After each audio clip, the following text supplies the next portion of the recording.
really don't have anybody that I would like to walk in their shoes for one day, but I would like to walk in their garden for one day.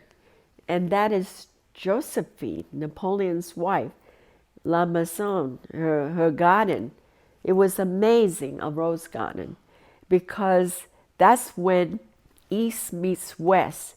All the flowers, the roses from China, from that part of the world, met the Western roses, and they were hybridized. And she had the greatest gardener, because at one time, I think only the Chinese roses were what they call remontant, which means repeat blooming.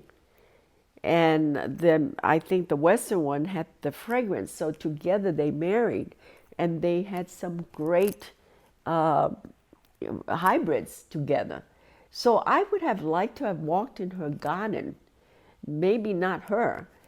And I don't know, that question, I have to see whom I admire so much in history that, oh, there is one person I really admire, Pearl S. Buck. I think I would like to live one day in her life when she was in China.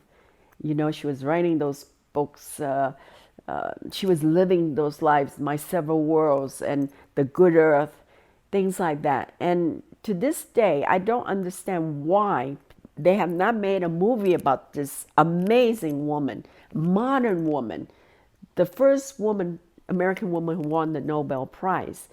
And she was such a woman who told her congregation that they're not needed in China, the missionaries.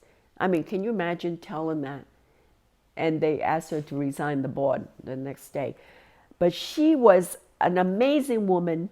When they were throwing out these babies who were a mix of, the West and the East, these, I don't know, they called them mixed babies, right?